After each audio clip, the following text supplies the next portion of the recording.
चेहरे से खौफनाक हुआ भी खुल करके सामने आया। लड़ाई से बिहार न चला है, न लड़ाई को बिहार ने स्वीकार किया। एकरूपता के साथ अपराधी को अपराधी के दृष्टिकोण से, जाति के दृष्टिकोण से नहीं किया। मंत्री बनने के लिए चिड़ियगिरी कर रहा था, जमाइन को रंगा जुना हमारा पार्टी का लोग कहा करता था। रंग धड़म प्रदर्शन पार्लियामेंट में हुआ है। कई ब्रह्मता शक्ति का झगड़ा लगाया, कई ज्यादा भक्ति का झगड़ा लगाया।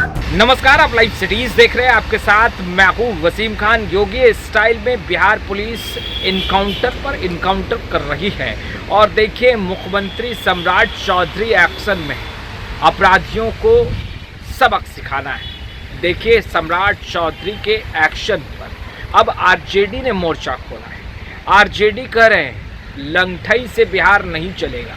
और देखिए फिर जाति वाली बात।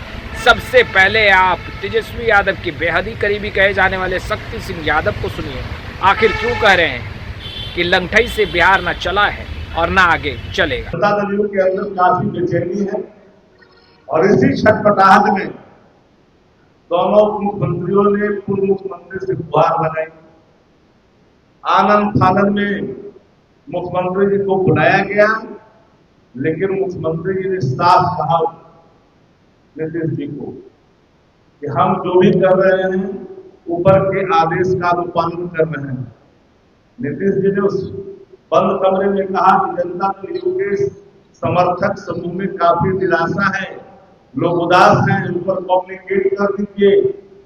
उन्होंने कहा कि हमारे हाथ में कुछ नहीं है, हम भारतीय जनता पार्टी के एक सिपाही हैं और एक सिपाही होने के नाते जो केंद्रीय जो हमारे जो संगठन है, जो हमारा नेतृत्व है, वहीं से जो आता है निर्देश उसी का हम पालन करते हैं।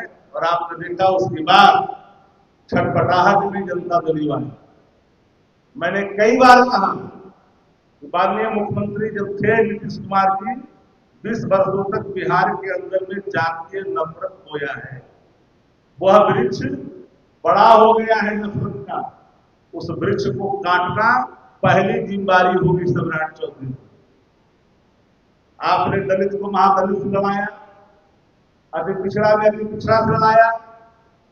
आप कहीं ब्राह्मण और क्षत्रिय का झगड़ा लगाया, कहीं यादव और प्रभुत्व का झगड़ा लगाया, कहीं आप कुशवाहा में छोटकी दादी बड़की दादी करके रखी करके वहां झगड़ा लगाया। अल्पसंख्यक में आपने पासवानदा कह करके खंडसा करने की कोशिश की। और सीए और एनआरसी के सवाल पर आपके जो नंग धड़म प्रदर्शन पार्लियामेंट में हुआ है, संसद के अंदर में देश ने देखा है। और आपकी जो चेहरे से खौफनाक हुआ भी खुल करके सामने आया। हमने कई बार कहा कि बिहार की हुकूमत 41,000 करोड़ रुपया खजाने से चुनाव जीतने के लिए बांटा है। बिहार की अद्यतन स्थिति खजाने की क्या है, उस संदर्भ में कम से कम एक बार श्वेत पत्र ला करके बिहार की आवाम को बतानी चाहिए। आपका तीनों सी जो लगातार 3 से कंप्रोमाइज नहीं करने की आप बात करते थे, तो मैं जिलेबी बांटा मंत्री जी को जो मुख्यमंत्री है उनको स्पष्ट कर दूं, एक सी है चेयर, दूसरा सी है क्राइम और तीसरा सी है करप्शन। इस दोनों करप्शन और क्राइम से आपके तीसरे चेयर जो है बना हुआ था। तो 20 वर्षों में आपने नफरत बोया। बिहार को आत्मनिर्भर बनाने के बजाय आपने बोझ में डाला, कर्ज के बोझ में डुबोया। आज जो नहीं मिल रहे हैं पेंशन, उसके लिए 12,000 करोड़ रुपया आप कर्ज मांग रहे हो। आप सही पत्रकार साथी है, घर से आते हैं, जिस घर के अंदर में निवाले का अपना आत्मनिर्भर का अगर भंडारण ना हो और वो व्यक्ति हर चीज कर्जे पर चल रहा हो, वो घर कैसा हो सकता है? वो घर स्वस्थ है, वो घर समृद्ध है। और किस आत्मनिर्भरता की बात करते हैं, किस विकास की बात करते हैं? आप कह रहे हैं कि नीतीश कुमार के रास्ते पर सम्राट चौधरी जी का जो है बनाया उस रास्ते नहीं, आप हम निकालिए। पहले संघ के रास्ते पर भारतीय जनता पार्टी चलती है। आपके रास्ते को उसी समय नकार दिया जब सम्राट चौधरी ने कहा कि मैं बिहार को अपराध मुक्त करना चाहता हूं। यानी 20 वर्षों में बिहार अपराध से ग्रसित था, उप मुख्यमंत्री रहते भर में भी सम्राट चौधरी जी ने अपराध पर नियंत्रण नहीं पाया, तब तो उस बात को कबूलना पड़ा प्रत्यक्ष तौर पे कि बिहार में अपराधियों का तांडव है, अपराधी राज है, गुंडा राज है। बिहार लंठाई से नहीं चलेगा, बिहार चलेगा जन सरकार के मुद्दों पर हल करने से, जन आकांक्षाओं पर खरा उतरने से। लंठाई से बिहार न चला है, न लंठाई को बिहार ने स्वीकार किया। जो भारतीय जनता पार्टी में हमारे यहां से गए हैं, राष्ट्रीय जनता दल से गए हैं, उस समय इनको रंगा जुना हमारा पार्टी का लोग कहा करता था, वो मंत्री बदले के चक्कर में टीटीएम गिरी के प्रकाष्ठा पर है। वो मंत्री बनने के फेरा में राजद को ही गुंडा की पार्टी कर, तब गुंडा के सरदार थे, है ना। पूरा स्टेशन रोड में जितने भी अवैध धंधे अवैध कारोबार होते थे, किसने छुपा? हो रंगा जुना नाम किसको पड़ा था? ये वो जदयू में वो भाजपा में है, मंत्री बनने के लिए टिकटगिरी कर रहा था।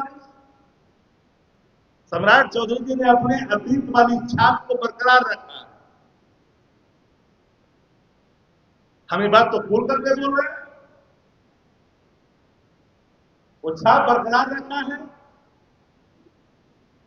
और मैं तो उनको एक बात में धन्यवाद देता हूं, उन्होंने खुले मन से स्वीकार किया कि बिहार में अपराध है, अपराध था, इसलिए अपराध मुक्ति के लिए हम लोगों ने संकल्प लिया है। और विपक्ष चाहता है कि अपराधियों के मामले में किसी प्रकार का कोई डिस्क्रिमिनेशन भरा एक्शन नहीं होना चाहिए। एक रूपता के साथ अपराधी को अपराधी के दृष्टिकोण से, जाति के दृष्टिकोण से नहीं देखी जानी चाहिए। मैं नहीं जानता कि उनके परिजन क्या आरोप लगा रहे हैं पुलिस पर, वह तो जांच का विषय है कि परिजन उनके क्या आरोप लगा रहे हैं कि पीछे जाके गोली मार दिया, तो उनका विषय है, वो पीपुल डोमेन में है कि लोग जान रहे हैं चीजों को। हम यह भी नहीं कर सकते बिन जांच कि फर्जी इनकाउंटर है। लेकिन एक बात तो स्पष्ट है कि डिस्क्रिमिनेशन नहीं होनी चाहिए, एक्शन में पारदर्शिता होनी चाहिए। जो अपराधी है वो चाहे कोई भी है, अपराध के खिलाफ, अपराधी के खिलाफ कठोर कार्रवाई शासन की पहली प्रतिक्रिया होनी चाहिए। लेकिन अपनों से मेल ऐसा नहीं होनी चाहिए कि सत्ता संरक्षित अगर गुंडे हैं, सत्ता संरक्षित अगर अपराधी हैं, तो उनको पूरी छूट है हर कुछ कर देने का, कर गुजरने का, और जो बाकी लोग हैं उनको नहीं, ऐसा नहीं है। पूरे मामले में जनता दल छटपटाहट में है। ये एमएसपी की बड़ी बैठक हो बिहार लेवल पर, और दोनों उप मुख्यमंत्री को रद्दी कागज के बराबर ही वैल्यू नहीं दिया कूड़ेदान का। इससे बड़ा दुर्भाग्य और क्या हो सकता है, इससे बड़ा प्रमाण और क्या हो सकता है कि जनता दल को भारतीय जनता पार्टी की सरकार ने, अब मैं नहीं कहता हूं गठबंधन की सरकार, मैं इसलिए कहता हूं कि भारतीय जनता पार्टी की सरकार जनता दल के जो दोनों मनोनीत उप मुख्यमंत्री हैं उनको रद्दी कागज के बराबर भी कीमत नहीं दिया है सम्राट चौधरी जी ने। इसके लिए सम्राट चौधरी को धन्यवाद। नहीं दिया, बबलाहट में है जनता दल। अभी तो शुरुआत है, 3 दिन हुआ तो मंत्रिमंडल का ही विस्तार नहीं हुआ। मंत्रिमंडल का विस्तार होने दीजिए ना, आपको कौन सा रास्ता दिखाया जाएगा, आपको खुद पता चल जाएगा। इसलिए मैंने कहा कि आज जो जिलेबी छाप मंत्री उप मुख्यमंत्री है, जनता दल जब भी प्रेस के सामने आ जाए तो समझो कि वो बैठ पर